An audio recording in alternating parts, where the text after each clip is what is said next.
Unconsistently consistent.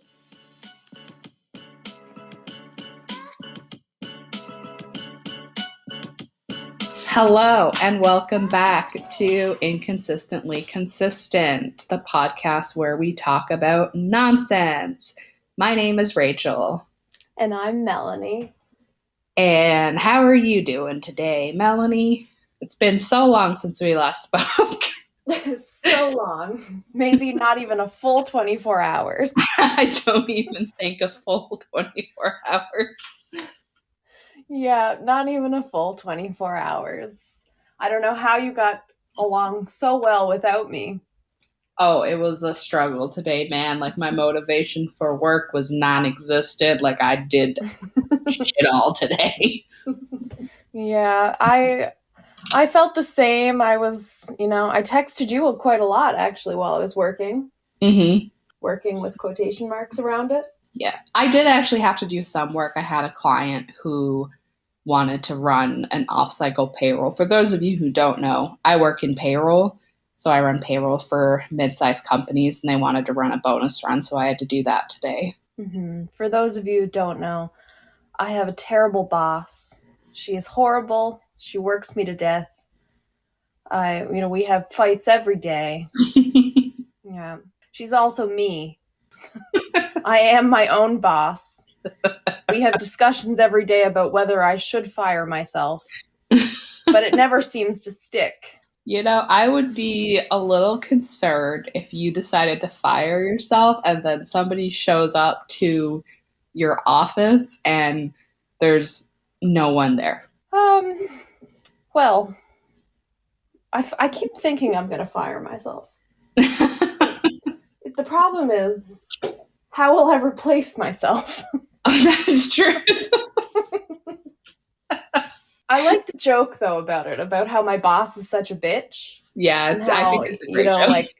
I joke about that everywhere I go, right? Like, so I'll be at, like, the hair salon, and people will be complaining about, oh, work was so hard today and all this, right? And, oh my gosh, it's just such a grind at work. And I'm like, yeah, my boss is such a bitch, and I couldn't get off work till late tonight, right? And people will look at me and be like, oh my God, your boss sounds terrible. And I'm like, yeah, she is. She's a real slave driver. And I'll do all this, and most people who don't know me and they ask me where I work, and I'm like, I work at a law firm, yeah. And I tell them the name of it and everything. They're like, she sounds horrible. And I'm like, yeah. And they're like, what's your name? And I'm like, I tell them my name, and they're like, that's the name of the law firm. I'm like, yeah.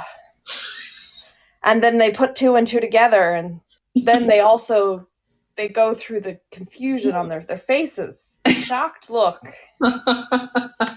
You won't believe how long it takes them to put two and two together, that all of it was a joke. Can you see the wheels in their head turning? I had that happen today. So we had a virtual team lunch today, and my boss was reading us some really bad dad jokes. And she said one of them, which was, what did the scarecrow get an achievement for? And the answer is he's outstanding in his field. And my coworker was sitting there, and she had her camera on, and I could see her face, and she was trying to process to put it together. So I just casually asked her, I was like, you good there? You got to figure this out? I can see your wheels turning. Oh, speaking of wheels turning, so I was out with my dog one time, and I was at the airport, actually, and people talking to my dog sometimes really starts to bother me. When you're trying to train your dog and you're fed up with people going, oh my God, what a cute little puppy dog. And it's like, can you just leave me alone? Especially because I'm an introvert, and I don't like people most of the time. So I just like, leave me alone. I'll come to you when I want to see you. And I have a 100-pound German Shepherd. He's a big And at boy. that point, yeah, he's a very big boy. His name is Eli, and he's very dramatic. teddy bear of a dog who's scared of everything, like chihuahuas. Very, very sensitive boy. But anyway, so we're like in the airport doing some training, just having a good time. And I'm just done with everyone. I'm just done with being bothered by everything. And this woman comes up to me and she's getting down in his face and she's going, "Oh my God, what cute puppy. Oh my God, you're so cute." And I'm just fed up with life. So I said, "I'm sorry, he doesn't speak English." No, you didn't. I did. Right? Because keep in mind, he's a German Shepherd. So he only sprechen the Deutsch. Yes. And she goes, "Oh, what language does he speak?" And I said, "German." And she goes, "Oh, do you speak German?" And I said, "No." And then she said, "Well, how do you communicate with him?" And I said, "A lot of pointing." And she just looked at me. And the look on her face was like purely like she wanted to understand me. Like she had no idea that I was fucking with her. Right? And at that point, a little part of me felt a little guilty because I was just pissed at this point, and not at her, because, you know, like at that point, she was not the problem. Like she was like the straw that broke the camel's back, right? I had had a really shitty day. She had not done all of that to me, but this was like 5 o'clock in the day, and it was a just kerfuffle of a day. Right? And so I was just livid. So I chose violence. I always choose violence. So I was just done, right? And then she's like, so I'm like, "A lot of pointing," right? And she's looking at me and she's like, "Oh, okay." And she's like nodding and like trying to think. And she's like then trying to communicate with Eli with pointing. And I'm like, okay. Little part of me is like, should I tell her I'm fucking with her? Or should I just keep going? And so no, I just turned around and left.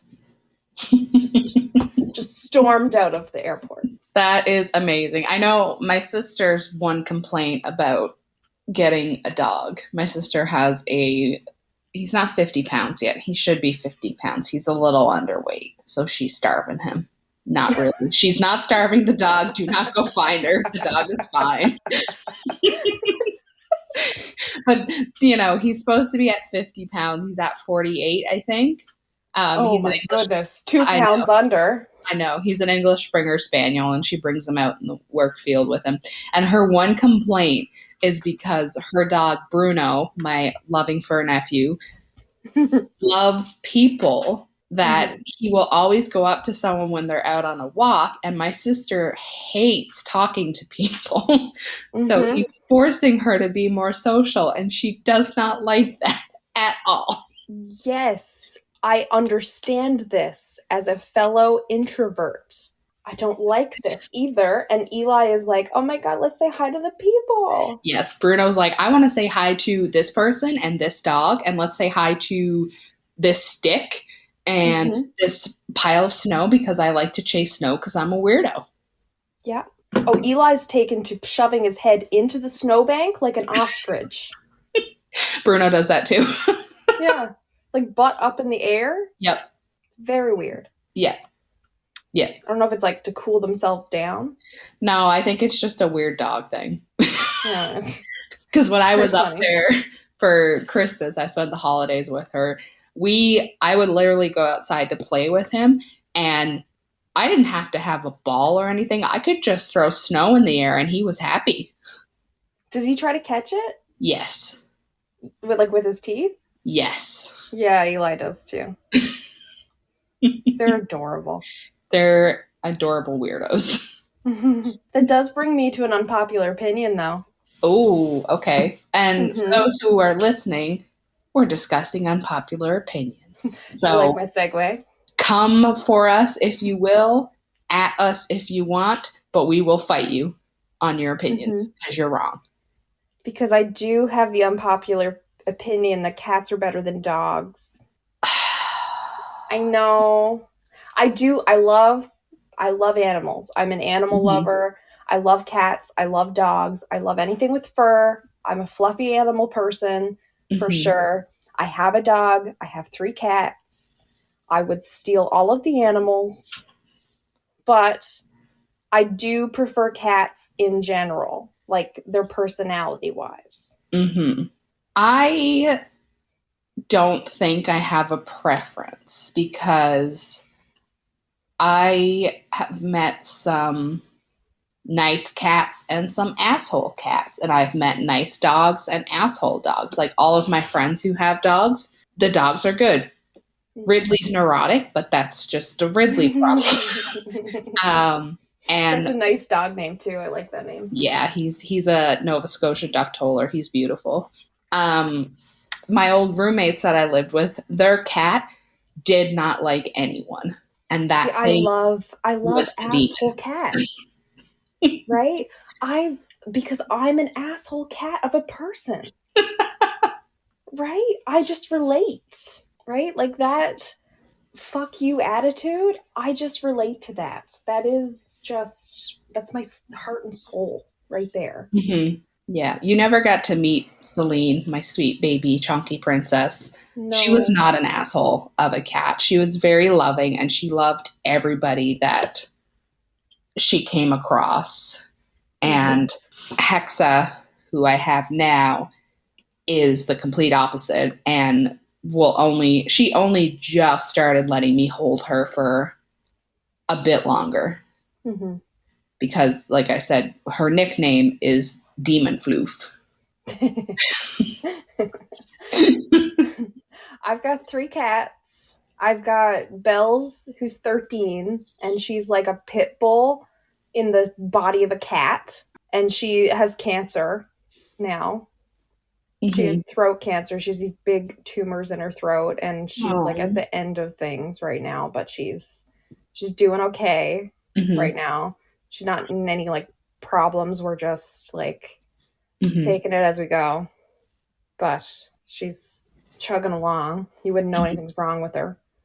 And then I've got Spinelli, who's 7 now, and she loves all people and hates all animals. Oh my God, she is 7. Geez, she's the same age as my car. Yep. She loves all people, hates all animals, and must be picked up like a baby. Like you're going to burp a baby, or she is very offended. And then there's Peanut, who is, Eli's going to be 4, so she's 5. And she is like the dumbest inbred little shit you've ever met. Yeah. And there's nothing going on in that brain of hers. It's like the Wii music. Right? Just like do, just stupidity all over. Like God love her. She's so pretty. She's so cute. And she's so sweet, but stupid as shit. Right? Like she is the cat that climbs up to the like highest things, falls off, like almost pops her like I think she dislocated her shoulder at one point. Oh my and Jesus. Then climbed up and did it again over and over. And I was like, I got to take you to the vet. Can you stop doing this? Like, I'm going to have to strap you down just so you don't keep doing the same thing to try to kill yourself. Like she didn't learn that was bad, right? It's just like, dear God, you're so cute. You're such a little sweetheart, but you're stupid. Yes, you are stunned as mears. Yes, that's why we call her Peanut. She's cute, but she's crazy. And then there's Eli, who is a 100-pound German Shepherd, which is basically just a cat that barks at this point. And he will be 4 this month. Well, also, so I was home, and by home I mean Newfoundland, in July last year. Yes, that was last year. And my sister was home with her dog. I almost said with her Bruno, but I guess that's the same thing. And me and Melanie tried to get Bruno and Eli to meet each other and be friends, and Eli was not having it. And Bruno was looking at him like, "What is wrong with you?" I'm half your size and you're acting like I'm going to attack you. Yeah. Eli got bitten by a little dog, and he has been traumatized. And Bruno's not even a small dog. He's a medium-sized dog, but I guess that was too much. No, we've done a lot of work with Eli to get him not uncomfortable around dogs now. Like, he's good as long as the dogs are on leashes, but dogs off leash or dogs like playing off leash is really triggering for him. But dogs on leash, he's really cool around. Interesting. It's probably because like little animals and stuff, he's totally fine with. Oh my god, he loves cats. I brought him over to see a family friend who has 4 cats without fur. You know, those kind of cats? Ugly ass hairless ones. Yes, they are ugly ass hairless cats. Oh, unpopular opinion. Sphinx cats are ugly. Yes, they also kind of creeped me out. But Eli became like obsessed with them. And then they became obsessed with him and wanted to like be all over him. No. And like climb on him and play with his tail like he was a toy. No. And he was like, okay, I'm down with this, but just don't play with my tail. No. You can do whatever, just don't play with my tail. No. So he was just like, I'll be on board. Now my sister wants those hairless cats, and I'm like, why? They look like rats. Yeah, I'm not a fan. And not a fan either. She thinks they're so cute. I'm like, they are disgusting to look at. Have you seen a hairless cat? Like, look at them. Yeah, they kind of scare me. But now that I've been in the same room with them, less scary, more just, please don't touch me. Yeah, that would be weird. I've held one. Oh, why would you do that? It was not by choice. Oh. They passed it to me. I had no choice. It was either that or drop it. I would have dropped it. It was a kitten. I couldn't. I don't care. I would have dropped it. Drop it on a couch or something and then go wash my hands 50 times. If I dropped it, Eli would have picked it up with his teeth. Oh, definitely. That's what he's trained to do. I drop things, he picks it up. I didn't want to risk it. Didn't want to risk it for the biscuit. Okay, we should move on because we've been stuck on this one. Yeah, we've been stuck on this one for a while. Give me one of yours. Okay. So my unpopular opinion is all country music sounds the same, and I hate country music. Okay. And let me explain. No, you go ahead. Let me explain. Every single country song has the same twang of my wife left me, my dog ran away, my Chevy truck broke down, she got them long legs and the blonde hair and them Daisy Dukes. Like, if you're gonna write a country You forgot song, about the whiskey. Yes, and they have whiskey. Like, get creative. Literally, all of them sound the same. They all talk about the same thing. It's either like my wife left me, or my wife left me for my best friend or something. My dog ran away. There's always a Chevy truck or GMC, mostly Chevy, never Ford. Also, to throw in, I think Ford is far superior of a truck. Fight me, at me. F-150s. F-150. That's what, yes, F-150s. I think, like, country songs, not a fan. I don't like country music. Very few country songs have I ever heard that I've ever been like, oh, I could actually listen to that and enjoy it. I don't listen to enough country or have heard enough country that I could be like, have a decent opinion on that to actually really be firm on. But yeah, of what I know of country music, I'm pretty much on board with you.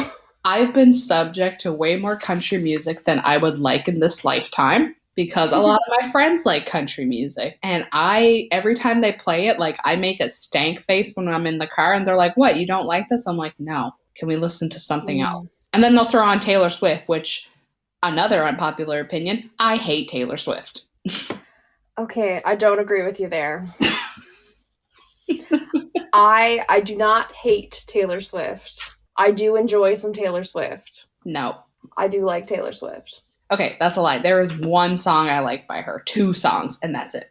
Okay. What are these 2 songs that you can get by liking? Exile with Bon Iver. Okay. And I Did Something Bad.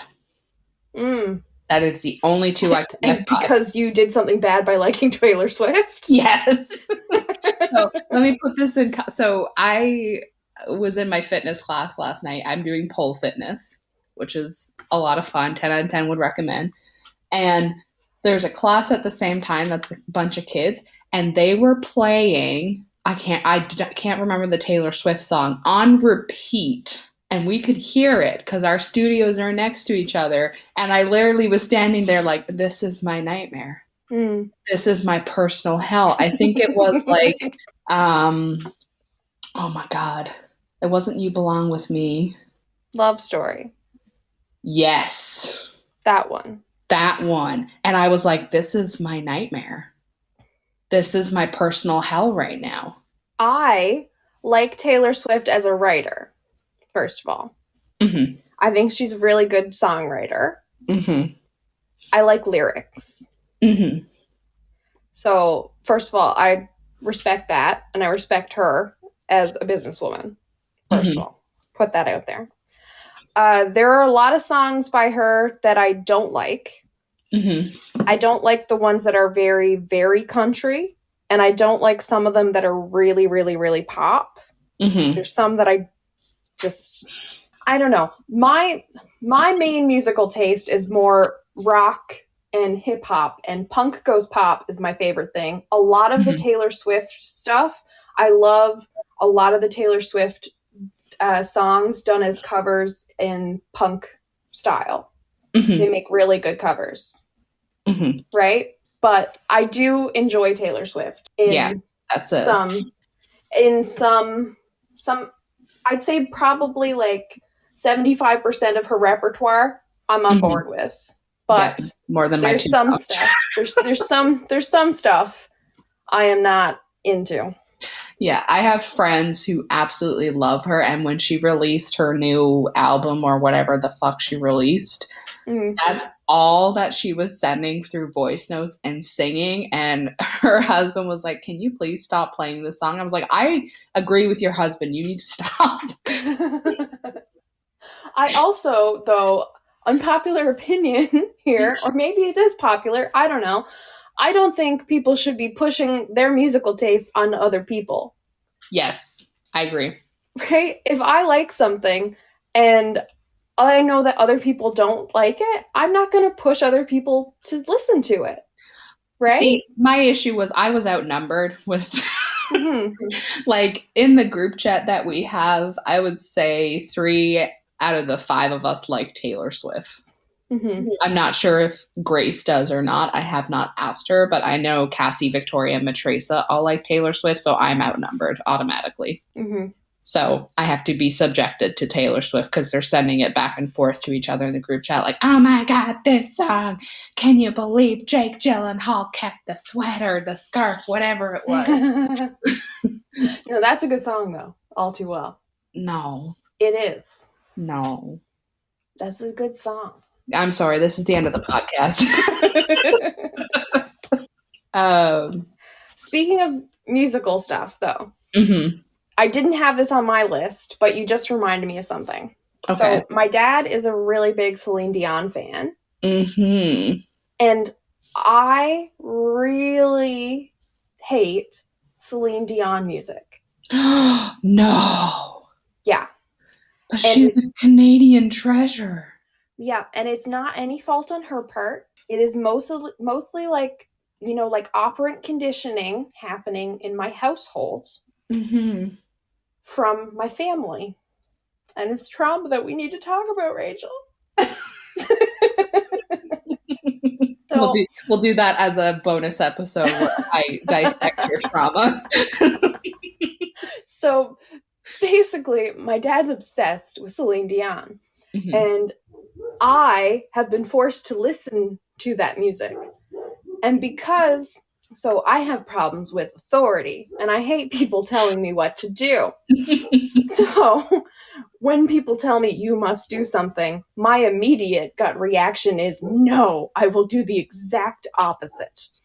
So, and that's what I want to do with everything. So, when I'm being told, here you go, this is being put on in the car, when you're forced to stay in the car because the car is moving 100 kilometers an hour down the highway on a 3.5-hour drive, when you're, stuck in the car with your parents on a road trip, and you're forced to listen to Celine Dion for these 3.5 hours, and you can't exit the vehicle. All Melanie wants to do is throw herself out of the vehicle. So, this is why I hate Celine Dion. Well, your dad would love the TikTok trend going around with Celine Dion. Mm-hmm. People are doing these dramatic reenactments to, I can't remember the title of the song, but it's one that's like, baby, baby, baby, when you Rachel.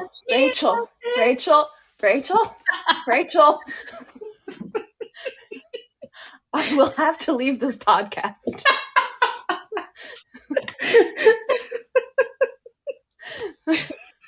I can't stay. You don't know about this. You didn't even like the song she did for Deadpool 2? I can take that one. Okay. I can take that one, mostly because Deadpool dances in the background. Yes, that music video is fantastic. Mm-hmm. And I think it's because I never had to listen to that one as a child. Okay. And it didn't have, like, the conditioning as a child, right? So I don't think it's her voice, it's the songs. So songs I've heard her sing, like, released later. Mm-hmm. There's also a song I think Lexi showed me. My friend Lexi, she showed me one that I think it was Will I Am or something. Celine Dion did one with him or something. Okay. Or it's someone popular that she released a song with in the past, like, 8-9 years. In our adulthood, has been released. And so it would be outside of the trauma sphere of our childhood that it was released. So I've listened to that. It would not ever end up on my Apple Music or anything, but it did not create any, feelings of trying to throw myself out of a moving vehicle within me. Okay, so yeah, we'll have to dissect that on a bonus episode. Yeah, I don't know what we can call that episode. Melanie's trauma. Oh, you don't want to get into that. Oh, no, I do. Trust me. I'll have to have my therapist on. That's why I'm here. Oh, no. You'll have to introduce you to my other therapist. Oh, no. Yeah, you and Chelsea would get along. Yeah, I could feel that. Speaking of therapy. I'm her funny client. I'm applying to do my master's in counseling psychology. Mm-hmm. And I had to request a transcript from MUN. Unpopular opinion, transcript should be free because I paid you $20,000 already. Yeah. Don't charge me $10. I know it's only $10, but still, don't charge me $10. Unpopular opinion, they should give me multiple copies of my diploma because I already lost my first one. Melanie. It's not my fault. You mean you don't have it up on a wall somewhere or in your office? I had it once. So my bachelor's degree was on a wall in a frame before I went to law school. And then I went to law school and then it disappeared. So in my office, I have my law school diploma and the stuff that says, hey, Melanie's a lawyer and she can be a lawyer and do stuff for you. But nowhere does it say I graduated from MUN with a bachelor's in English. And I still have yet to pay to like get them to print me a new one. I think I feel like I lost it in the move. Or I might have left it at my old work. But I don't think I brought it there. Oh, you won't be getting that back. I don't think I brought it there. Maybe. I don't know. So For the listeners who will listen to this, Melanie has ADHD. And I'm also a black hole for paper. So, which is why my law practice is mostly paperless, and I have an assistant who knows to keep all the paper away from me. So as soon as any paper needs to be signed or anything, I sign it, and then she takes it from me so that I can't lose it. Yes, that is good. Mm-hmm. Yeah, I think they should. I mean, I think it's probably more expensive to get a copy of your actual diploma. Oh, yeah, they're going to charge me for it. Mm-hmm. But one of these days, I will get them to print it again, and then I will pay to get it framed. Oh, I did not pay to get mine framed. I just went and bought a frame and put it in myself. Yeah, but the one I got from law school was in a really awkward size, so I couldn't get any of the frames that fit it in, like, I couldn't get any standard frames. I had to go get a frame made, and so they charge you like a stupid amount of money for it. Okay. But I think the Mun one was actually just like a dollar store frame because it was just like the size of a sheet of paper. Yeah, the Mun one, I have my Mun one up on my wall, and it's in just a regular picture frame that you can get from like the dollar store or Michael's if you're feeling fancy. I don't feel that fancy. I think mine's from Michael's actually, so because my mom wanted me to get a nice frame to put it in. You know, the majority of my frames up on my office stuff, I've got like all these frames of stuff up there. Mm-hmm. They're all dollar store frames except the law school diploma one, and they all look the same. So the law school diploma one, I think I had to pay like $100 to get that frame made. Yeah. And it looks the exact same as the like $2.50 ones from the dollar store. Mm-hmm. Right? And I'm like, why? It's stupid. Absolutely stupid. Mm-hmm. It's very stupid. Yeah, most of my frames are dollar store ones, and it's because like my ex bought a lot of them to hang up pictures, and when we broke up, I kept it. Yeah, stick it to them. Legit. Keeping the dollar store picture frames. Keeping the dollar store picture frames and throwing out the pictures you took. It's just a picture to burn. Except for the one of Celine. You didn't catch my Taylor Swift reference. Why would I catch that? I'm going to just throw them in now. I know you won't catch them. Oh my God. Okay. Also, just because you're talking about a boyfriend, I was trying to think up, unpopular opinions, and I thought I'll just Google, trying to like spark my memory so I can think of what I could jot down for this. And one popped up was, your boyfriend should not stop you from finding your husband. I thought that was hilarious. Right? Like, get out of the way, boyfriend. I gotta go find my husband. And obviously it's not you. I mean...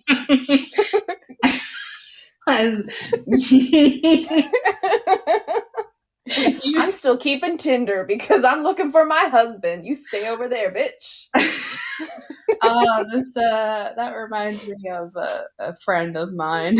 Unfortunately, they have a partner and they have a kid, and he was unhappy and was on Tinder, and I was just like, why? So when you say he was unhappy, you mean the partner, not the kid, right? No, my friend was unhappy. The kid didn't. The kid was. The kid was really unhappy, so we got on Tinder. The kid was on Tinder. The toddler's on Tinder. He's on Todd Tinder.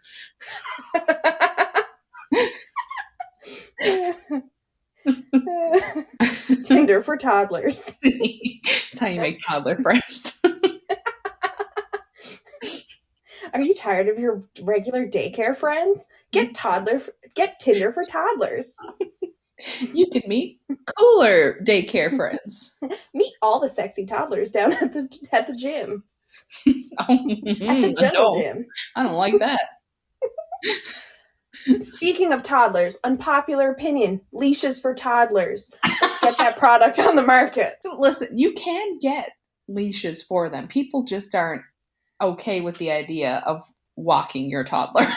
Hey, you know how many times I have been out with my dog, just hanging out, and toddlers have come running over with their grabby hands, grabbing my dog's tail, grabbing his teeth, grabbing his face, grabbing his ears. And my dog is like real chill about it, okay? He won't bite. Mm-hmm. He's like looking at me like, can you make this stop? Because I have the patience of a goddamn saint. But this is too much. Right? So they're just all the grabby hands. But they're also like running the fuck away. And I used to be a lifeguard, right? So I have picked up the toddlers from running off and diving into the pool in the deep end where they can't fucking swim. And that's when they drown. And I'm the one that had to pick them out before they drowned. Okay? Leashes fix these things. That's why we put them on dogs. And cats sometimes. Yes, I've also put them on cats. Yeah. I think we should just put them on toddlers. Right? If you can't hold your toddler, put them on the leash. I'm not saying put like a collar. That would be inhumane. Harnesses. Just get like those Much backpacks better. you see, you know? Yes, you can get them in assorted colors. Mm-hmm. You know, get them with all the cool characters, costumes. Real fun. Mm-hmm. Just saying, like, some people are not about it, but I think that would be just way better for everybody. Definitely, you wouldn't have toddlers running out into traffic if they were on a leash. Yes, it would very save true. toddler lives everywhere, and toddler lives matter. And also, another unpopular opinion, I don't want children. Which is probably a good spin-off of why I want toddlers on leashes. Yeah. And, you know, I'm indifferent at this point about it. Like, I had a dream last night that I had a husband and kids. So, you know, like, just whatever.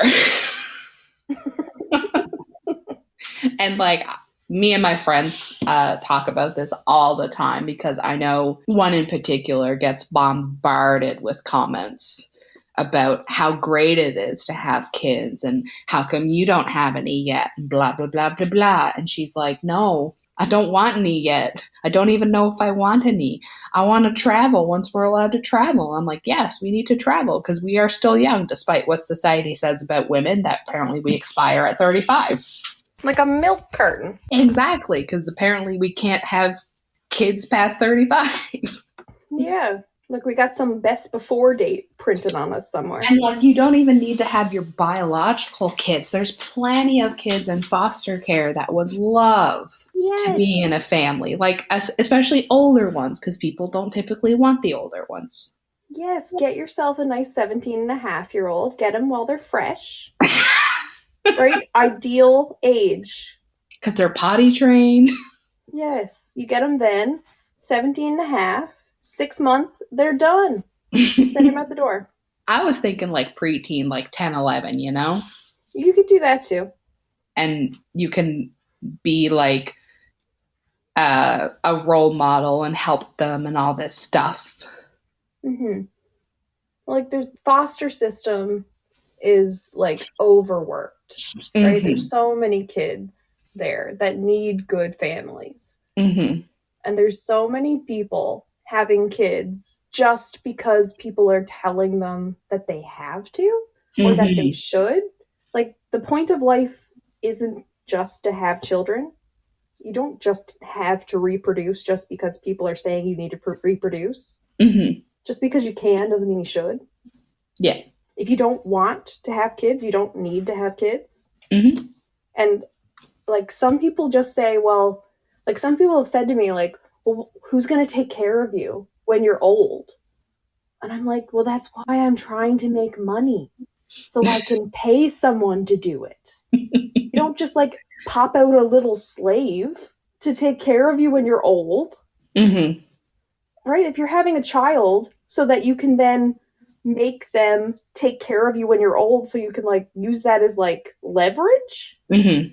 Right? Like, I took care of you when you were a baby, so now you have to take care of me when I can't take care of myself. Like, that sounds fucked up. Yeah, and I think people sometimes have kids because they think it's going to fix marriages. So other unpopular opinion, having one kid or a second kid or even a third kid is not going to fix your broken relationship. Like, I'm sorry, that kid glue is not going to do anything. Yeah. Kids aren't glue. Horses make glue, not kids. Yes, exactly. Mm-hmm. And like and then it just gets bad for the kids because they're stuck in a toxic situation and they see all that, and like kids learn very young about that, and they tend to imitate the behavior that they see because they think that's how a relationship is supposed to be. Exactly. And that just more kids adds more stress. Mm-hmm. Right? Because it's hard taking care of kids. Mm-hmm. And then more stress, and then more agitation, and then that just going to trickle down to the kids, and then like you're not creating a better environment. Mm-hmm. You're just adding more problems. Yes. And I mean, sometimes it can fix it. Maybe one in a million. Maybe 1 in a million it'll fix. But I have not seen this. And I see many. I do family law. I see this a lot. Doesn't fix it. Never seen one fix. Yeah. I would say I have not seen it fix anything yet either. Mm-hmm. So, like you said, 1 in a million. Maybe like 0.5 in a million.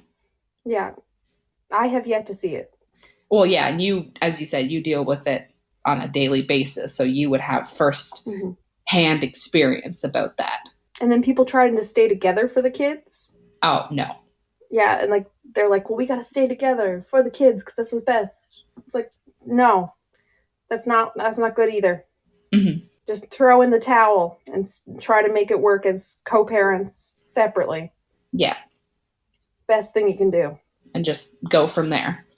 Because hating each other together and trying to deal with that's not a good environment either. No. Be like, can you tell your father to pass the pepper? Mom, I'm 4. Mommy, I'm 4. What's pepper? What is pepper? Pepper Potts from Iron Man? What are you talking about? Okay, so kind of unpopular opinion. I don't like Guardians of the Galaxy. You don't? I don't. Oh. I do. I like the soundtrack more than anything. Because I'm a big like classic rock type of fan. Mm-hmm. I also like the humor of it, but of the Marvel franchise, not like up in my faves, but I'm okay with it. I like the Groot and the Rocket vibe of it mostly. No, I don't like them. I can't get into them. I've tried. It's just I don't like Guardians of the Galaxies. I might attempt to watch the newest one that's coming out because I think Thor is going to be in it. Mm-hmm. And I love me some Thor. But other than that, no, can't get into them. I didn't know that about you, though. Yeah. I didn't know that about the Guardians of the Galaxy. I knew you weren't a fan with Deadpool, which I... Oh, yeah, I don't like Deadpool as well. I'm very upset about you not liking Deadpool, because Deadpool, my fucking favorite. The merc with a mouth, I goddamn love him. Rachel? Yeah, sorry, there's just people walking by, so I was just... Oh, okay. Yeah. I thought it cut out or something. No. Yeah, no, I don't like Guardians of the Galaxy. See, I don't understand how you don't like Deadpool, because I feel like me and Deadpool have a lot in common. So I need you to explain how you don't like Deadpool, but you like me. I think I haven't given Wow, that's a loaded question. I mean, I don't murder people, but I feel like Deadpool and I have very similar senses of humor. I think Deadpool I probably haven't given a fair shot, so I probably do need to try that again. Because do you like Ryan Reynolds? Yes. Okay, because Ryan Reynolds is basically Deadpool without the mask. Or the scars, pretty much, at this point. Yeah, I think I might have to give Deadpool another try at some point. And I feel like we should address it in a podcast. Yes. Yes. I'll have to do an apology estate. Yes, Melanie's trauma, and Rachel rewatches Deadpool and apologizes to Melanie for disliking Deadpool and potentially disliking Melanie because her and Deadpool have similar senses of humor. Yes. And kind of on that note as well, unpopular opinion about the ending of Endgame. So spoilers if you have not seen it. Earmuffs if you haven't seen it. Yeah. Just skip this if you haven't seen it. I don't think that Steve and Peggy should have ended up together. Oh, yeah. You mean his, like, trip back to the past and yeah. So retirement? When he's returning all the Infinity Stones back into their moments, I don't think he should have stayed in the past. I think he should have come back. Okay. But then that would made it a problem for the Falcon and the Winter Soldier show. No, because he could still pass on the shield to Sam, and he could just go off and live on the moon with everybody else. Who's living on the moon? Didn't you know that's like a theory thing that people think Steve is living on a moon base? Oh. And like apparently, yeah, but that's where everybody think he did. Yeah. Yeah, but that's like he could still come back, give Sam the shield to pass on the mantle, because he could be like, you know, I've done my time as Captain America, and then he could go live on the moon. I think he had to go out of the series somehow to give the Falcon and the Winter Soldier show arc that like to pass that over finally to Sam. But I feel like it had to go that way. Like the writers were going to put it that way either way. But there's no need to put it that way because like he met Peggy for what? A total of maybe like 5 days. And then he was like, this is the woman that I want to spend the rest of my life with. Like, he could have gone back in time and just not gone to found Peggy. Maybe he could have spent his time just finding Bucky instead. But then Bucky wouldn't have been with them during the whole Endgame thing, right? Like, he would have disrupted the whole timeline.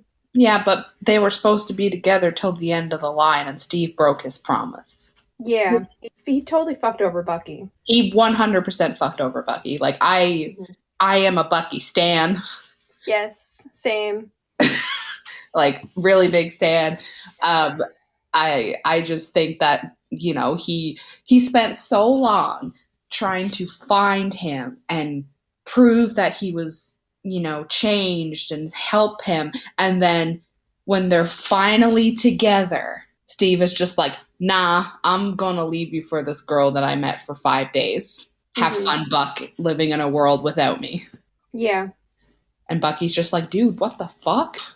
You know, see, I see it from, like, I don't like it, but I see why they did it. Right? Because it's just the easy out from a writing perspective, right?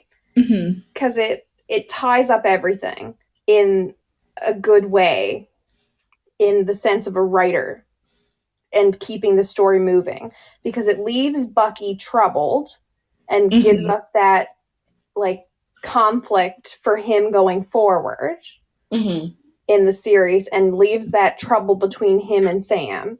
Then it gives Sam the arc of becoming Captain America.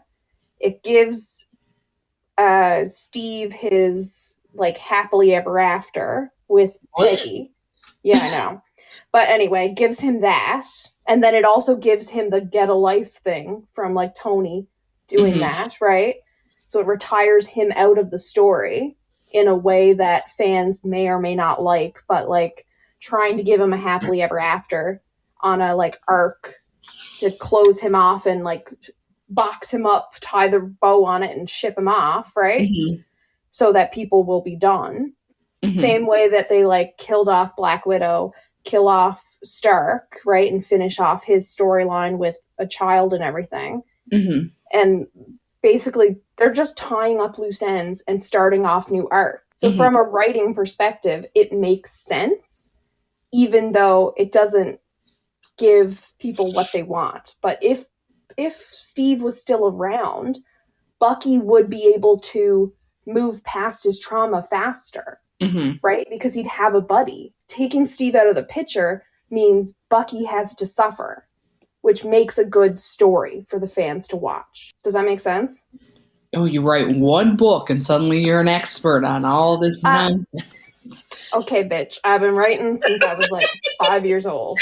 First of all, can't finish a fucking novel till I was like 28. But here we go. I mean, it makes sense. I just think it was definitely a cop-out by the writer's part, you know?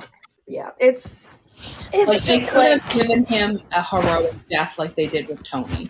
Yeah, but like heroic death would also have given Bucky closure. Would it have, though? Yeah, because it would have been end of the line. Oh, that's true. Copping out and being like, I just left you to go have my happily ever after and said, fuck you, Bucky, gives Bucky suffering. I spent 2 movies trying to find you and bring you back to me because we're best friends, or so Bucky thought they were best friends. And now I'm just like, nah, fam, I'm out. Yeah. And so now Bucky has to deal with the guilt of hating Steve's decision. Right? But knowing that Steve got to have a happy ending and having that twisted conflict of being happy that Steve was happy, but also hating the fact that he hates that Steve made that choice. Right? So that adds more conflict, which adds more intrigue for the watchers. Right? It's just endless plot. It's writing. It's just more. It's just like good writing. Good job, writers. Sell more tickets. Put more asses in seats. Yes. Put more America's asses in seats. Yes.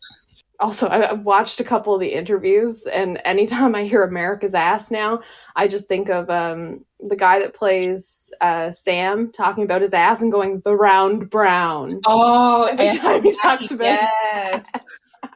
The round brown. Man, I love their interviews. They're so good. He's like, yo, I relate to Cinderella because she's broke. Can I borrow $20? I love him. He's so funny. Oh, so good. So good. Yeah, the two of them together. That is almost worth it to me. Just because I think the two of them as the Cap and Bucky going forward, that is going to be like the buddy cop Marvel movies that we need. Yes, I agree. Also, this is totally turned into the Marvel podcast now. I'm gonna grab the wheel and do a sharp turn to Game of Thrones right now. Okay. Unpopular opinion: Bran should not have ended up on the throne. Wait, he didn't end up on the throne, though. Yes, he did. No, it turned into the fucking democracy. No, but he still ended up as like the one in charge. But it ended up as a council. But still, he was at the head of it. He should not have been at the head of it. He did fuck all for the last 4 seasons of that show. He got possessed by a raven. Yeah, he got possessed. He took over Oh my god. Hodor. And that's all he did. And he did nothing to prove that he was good enough. Yeah, well, I've got so many problems with the ending of Game of Thrones. Right after, I think it was the second episode, because it was after Arya kills the Night King. Everything went downhill in that last season, right? Because Arya killing the Night King, excellent, right? Yes. Right? Perfect. Sansa becoming the Queen of Winterfell, the Queen of the North. That was great. I was on board. Yeah. And then the whole, Khaleesi going nuts and becoming the Mad Queen, Now that is, if you want to talk about sloppy, lazy writing. Oh my God. Oh, excuse me, George R.R. Martin, and your non-feminist ways. Oh, ew.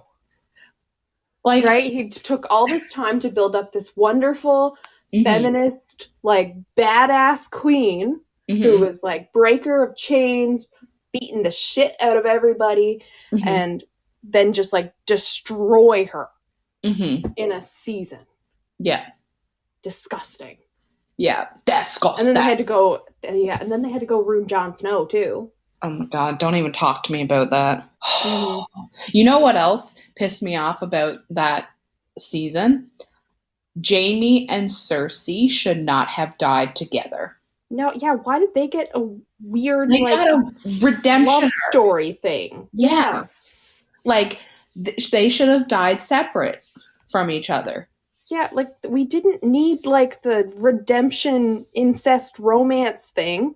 It's not supposed to be cool, right? It's not supposed to be like, oh yeah, this is so great, yay, woo. What's sad is because I ended up liking Jaime towards the end of the series because he did a real character development, you know, he grew and stuff, and then they literally ruined it by him leaving Brienne, which also pissed me off, the fact that he left Brienne to go be with his sister, who was like horrible. Yeah. I also don't remember what happened to Tyrion now.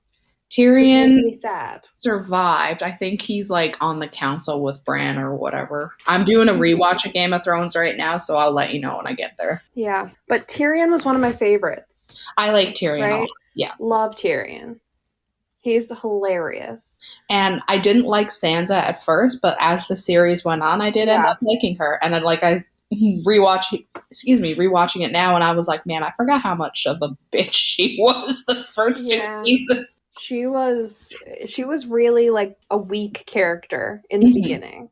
So like the fact that she went like a full like this strong arc of becoming this like badass and becoming this strong character was great.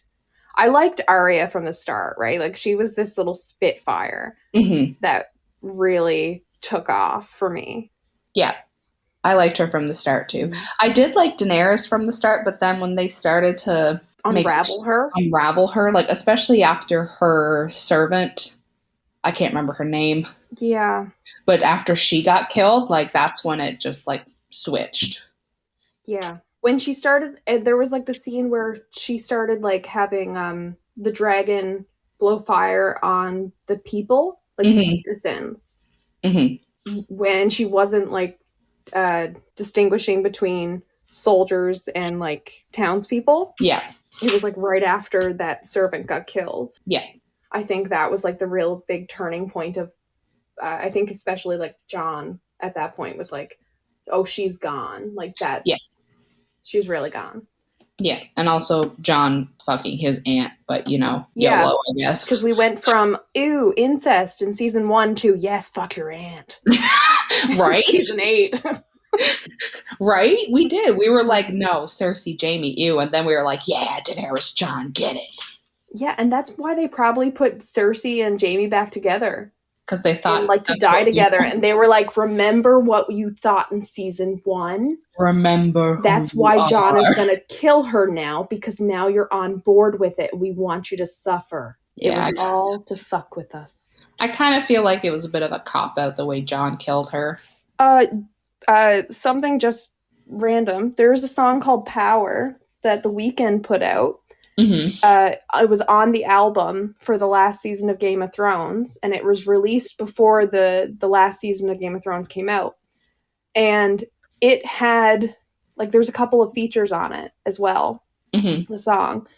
And it actually specified how Daenerys died. Oh. By getting killed by Jon. And that she died looking up at his face in it. And I said to my hairdresser, was like, I played her the song, and I said, this sounds like exactly, because it was like talking about wind and fire and ice and snow and stuff. And it sounded like, and I was like, this sounds like Jon is going to kill Daenerys. and it actually predicted it. Mm-hmm. I will send you the song after. Yeah, now I want to listen to it. I feel like I have heard that song, but it's probably been a while since I've listened to it. And I was like, did they really mean to send this out like before the series? I don't know. Maybe they did. Right? And then I was like, or am I just nuts? I just fully lost it. Like Daenerys. Yeah. Oh, okay. Let's move into me thinking something. Let's talk about Titanic. Oh my God. Right? There was room on the door. Yes, there was room on that door. There was room on the door, people. Yes, she could have shimmied. She should have shimmied. He could have gotten on that door, and you know what? She was real, like, do you see how fast she was like, bye, bitch, you can drown? Like, yeah. She seemed like real quick to be like, bye. For someone who was like, I'll never let go, Jack, she was like, never mind. Yeah, she was like, oh, bitch, you don't seem to be awake anymore. Get off. I'm going to just let you float into the Atlantic and die. And also, for those who think that there wasn't room on that door, there would have been an excess of room on that door had she just shut her mouth and got on the damn lifeboat in the first place. Huh? Oh my God, she should have gone on the lifeboat, yes. Oh yeah, right? Because there was room on that for her. And then there would have been a whole ass motherfucking door. Because women and children. Yes, and she was a woman. Oh my God. Right? Just mind blown right there, right? Just spitting hot facts here. Just people doing stupid shit because they're in love. Ugh. Right? She's like, oh, no, sorry, I can't leave you because I love you so much. I met you like 2 days ago. Him, you would say, I will get on this lifeboat. You get off however you can. Right? Instead of, no, we must die together. You know? Yeah. Yeah. You know who also died together over stupidity? Romeo and Juliet. Oh my God. Yeah. I see that one out there. Speaking of that, I seen a TikTok the other day where it was doing like Romeo and Juliet, and you know she's about to stab herself, and it's like this situation could be avoided if she had a sassy gay friend. And this guy comes in and he's like, "Girl, you've known him for 2 days." She's like, "But I love him." He's like, "Girl, you're 14. You don't know what love is." And I'm like, you don't know what love is. You're 14. Yeah. Also, I hate how people are always like, oh my God, it's such a beautiful love story. And I'm like, excuse me? No. It's a cautionary tale. It's a tragedy. It's in the title. The full title is The Tragedy of Romeo and Juliet. It's not the greatest love story ever told. The greatest love story ever told is Elf. No, it's Beauty and the Beast. Okay, right? yes. Isn't that the one that they call the greatest love story ever told? Sure. I don't know. Isn't that what's in that movie? It's a love story. I don't know if it's the greatest love story ever told. I thought that's what they said in the movie. I don't know. Maybe Jack Frost is the greatest love story ever told. Frosty the Snowman, the greatest love story ever told. You could just say it in front of everything. It's fine. And people would be like, yes. Ah, dear, it's the greatest love story. It warms my heart. Silence of the Lambs, the greatest love story ever told. But not a single lamb. Not a single lamb. Okay. Also, The Notebook. Oh, don't even talk to me about The Notebook. I hate The Notebook. Same. What's romantic about that? Nothing. Dementia?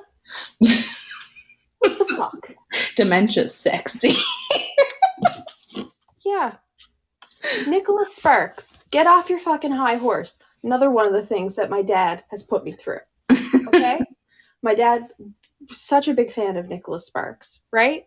Loves Nicholas Sparks. And Nicholas Sparks is like, what's romantic? Dementia for The Notebook, right? What's romantic? A Walk to Remember? Terminal illness, right? So romantic. I just love to watch people die.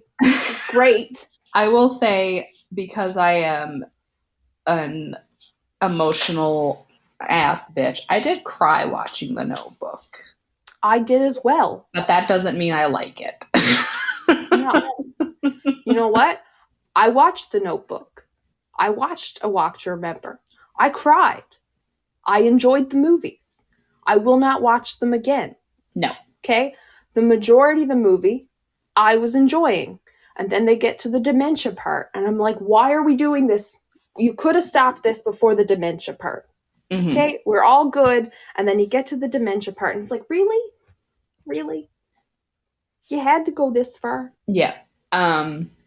Also, creepy part about the Notebook, because I found this part. Oh, no. And I forgot about it until this popped up when I was looking up stuff about the Notebook. Yeah. So Ryan Gosling's character builds a house for his ex-girlfriend a decade after they split, when she's married to somebody else.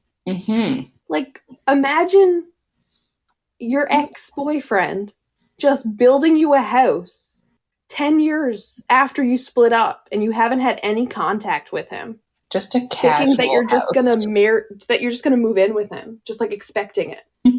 And you just like see him on the street and he's like, hey, I built you a house. And you're just like, I have not seen you in 10 fucking years. What are you doing? And he's like, here's your key. And you're like, what the fuck? He's like, I have written to you every day. If I'm a bird, you're a bird. And you're like, what the fuck? You should be in a mental hospital. Yes. And I say that as someone with many mental illnesses. Yes, as somebody who also has, well, I just have a mental illness, but it is pretty bad. It destroys my life. I have letters after my name, both that I've earned and ones that I have not earned. No. Yes, 100%. Yes. Another kind of movie unpopular opinion. So I love Harry Potter. Love Harry Potter. Love it. Mm-hmm. I don't support J.K. Rowling and her no, don't all support her bullshit going on right now with terrible all her person. Transphobic bullshit. Yeah. I feel that they should have included the Quidditch World Cup in Goblet of Fire. Mm-hmm. I know a lot of people are like, Quidditch, I don't want to see it. Listen, when I first read that book, when I was 10 or however old I was when that first book came out, and I read that Quidditch match between Ireland and Bulgaria, I was so into it, and I was like, this is riveting. Like, Crumb gets his nose broke and all this kind of stuff. And when the movie was announced and released, I was like, okay, I'm excited to see some Quidditch, some really good Quidditch. And then it didn't happen. Yeah. And I was sitting in the theater like, wait, where's my Quidditch scene? Yeah. I've been waiting for this. I want to see some people play Quidditch. I'm still not over it. This was this was probably 18 years ago or whenever that first movie came out. I don't know. But like, I'm not over it. Yeah. I forgot that was fully thought out in the book. Yeah. There was a whole Quidditch match. There were so many details. I think it was for at least either a chapter or half a chapter. But I was so excited. I remember they had the detailed about the mascots and how they would come out and had their dance routine and stuff. Yeah, they didn't even do that. They did a stupid cop out for the. Yeah. They had the Irish people. They did some sparklers and a leprechaun danced, and then the Bulgarians came through. And no, because in the book they had the Vila dance and stuff. Yeah, yeah. I would have liked to see some Quidditch. I would have loved to see some Quidditch. Yeah. I am upset about this. I never even thought of that, but now that you've said it, I wish we could have saw that. And that's something even in the other movies, we didn't get to see much Quidditch. In the older ones, the first and second one, we saw a couple of Quidditch matches. A little bit, not much. But in the later ones, we never really saw much besides a couple of little like quick scenes, but yeah, there were some full-on matches that were in the books that were actually detailed out, which would have been really fun. They would have been so good to see. And I know, like I said, a lot of people are like, oh, I don't like it. You're wrong. I'm sorry. Also, I would have loved to see more Fred and George in the Quidditch. Oh my God, yes. I love them. They're so good. They did us dirty, man. They really did. Yeah. So sad. Very sad. I don't know if I have any more hot takes. I can probably find a hot take here somewhere. What about money can buy happiness? Unpopular opinion. Money can buy dogs, so... Yeah.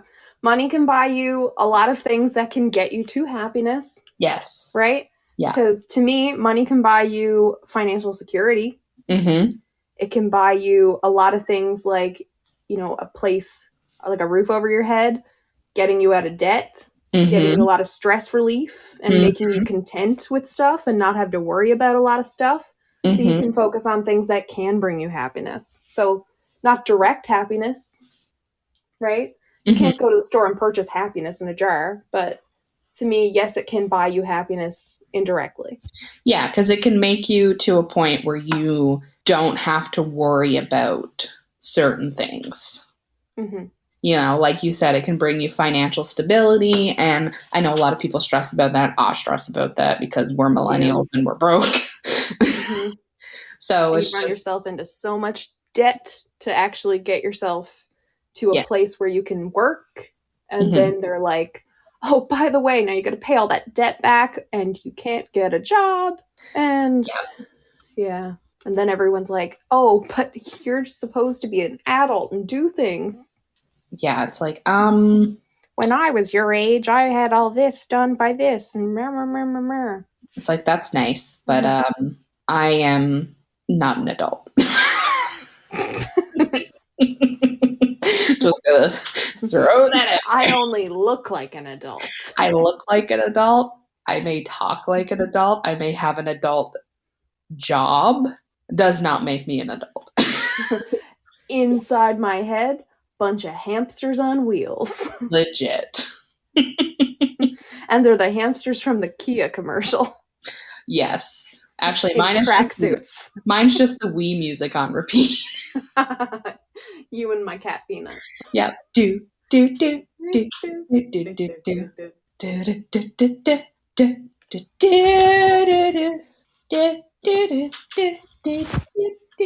do. Actually, the newest thing that is on repeat in my head, it's not the Wii song. It's a TikTok thing. It's the emotional damage. Oh. So that's currently repeat. What's on repeat in mine is all those TikToks with, they've got like the cats or the dogs and they play My Humps, the start of My Humps, and they just got like the start of it and they just have the paw patting and like the little butt wiggling and stuff. I love seeing that. So good. The fluffy animal side of TikTok. Yes. Love that. The fluffy animal side is good. Also, unpopular opinion. Rom-coms are creepy as fuck. Yes, 100%.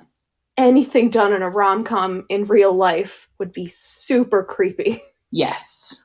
But also, I still kind of like to watch them. You like to be creepy? I like to be creeped out. I watch horror movies, too. Same premise. True. Really? I think there's a different level of creepiness, though, because it's like, I've watched you every day for the last 5 years. And I want to... Yes, and that line can both fit into a horror movie and a romantic comedy. It's like, I want to eat your skin. Yes. And both of them will be said. Like, you know, one of them is from like 50 First Dates, and also the other one is like 50 First Dates, the time that you got your skin eaten off. Yeah. Okay. Example. Any plot for a rom-com could like be turned into like a horror movie. You just have to say it the right way, right? Like, so like 50 First Dates, right?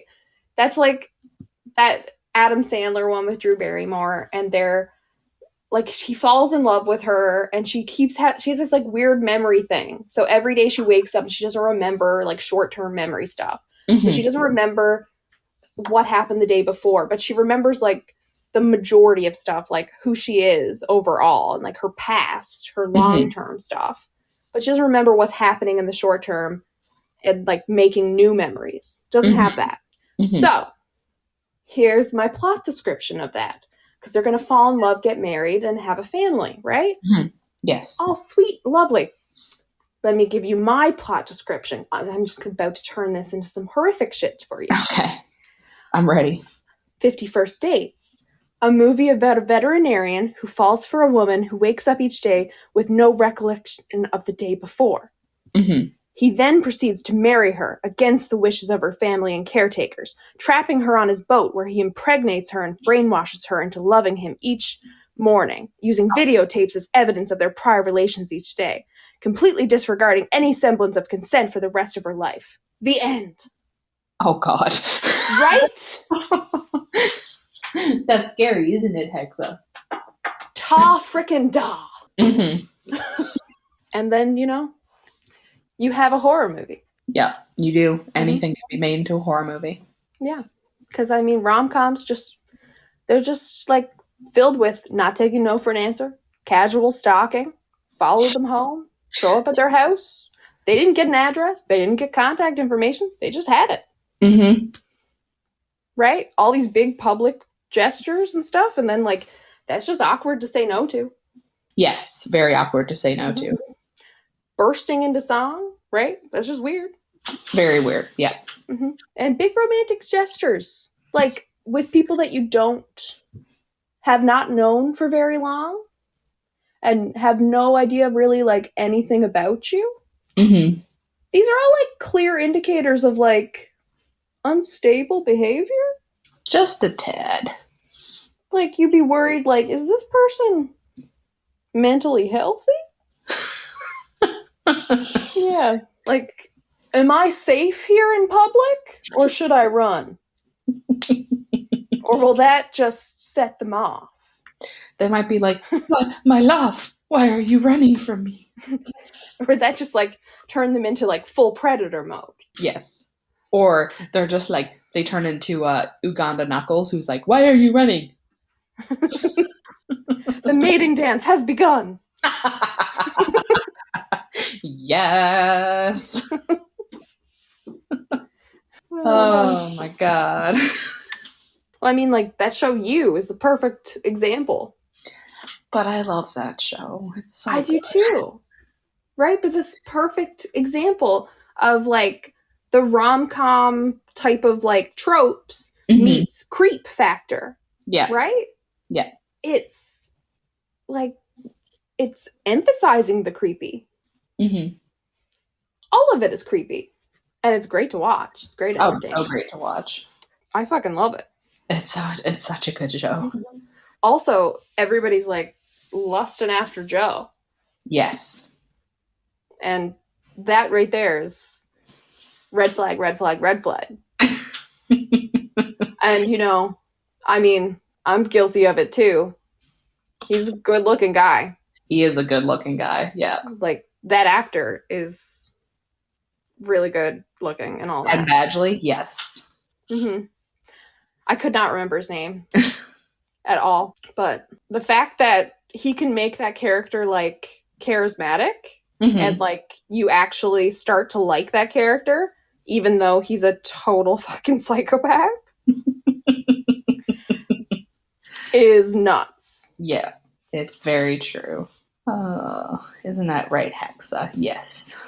She's up on the table like, you've been doing this for too long. You need to pay attention to me. She says, no, we must not like Joe. Yeah, she's be like, wary of people named Joe. People like Joe are very dangerous. Yes, that's what she says as she rubs her face against a whack top. Feel like there's probably more hot takes we could do, but so maybe we'll have to do a part 2 follow-up. Oh, I'm sure we have like many unpopular opinions that we could come up with. Yeah, I think we'll probably have to do a part 2. Maybe people could send in their unpopular opinions too. Oh, yes. Send it. If you have unpopular opinions that you want us to hear, or maybe if you disagree with our unpopular opinion, email us. Melanie, what's the email address? You know I don't know it. Our email is going to be inconsistentpodcast1@gmail.com, or you'll be able to send us a DM on Instagram, which will be @inconsistentpodcast1. One of these days, I'll get it. I have confidence that you will get it one of these days. Until then, I will keep throwing you on the spot. Okay, but like, maybe if I wrote it down. Maybe. Listeners, leave us a review if you think Melanie should start writing things down. On paper that she can't lose. Exactly. Like her diplomas. Here, I'll get my diploma reprinted, and then I'll write it on the diploma. There you go. And I'll frame it, and then I won't lose it. Problem solved. Yeah, and then I'll hang it on the wall, and then I just gotta not lose a whole wall. Yeah. Right? If you lose a wall, we need to have a talk. I mean, I'm pretty sure I could lose a wall, though. I've got a talent. I agree. Mm-hmm. I'm pretty sure I would lose just about everything. Yes. Like, I'd lose my animals if they didn't keep coming back. Yes. Yeah, I've trained them to. Mm-hmm. Yeah, so I pretty much have to work to get them to leave me alone. Mm-hmm. Oh, man. I think that's it for me. That's all my brain can handle right now. Do you have any things to say to our listeners before we sign off? Keep your diplomas on your walls. Those things go missing. Okay, we'll see you in the next one, everybody. Bye. Bye.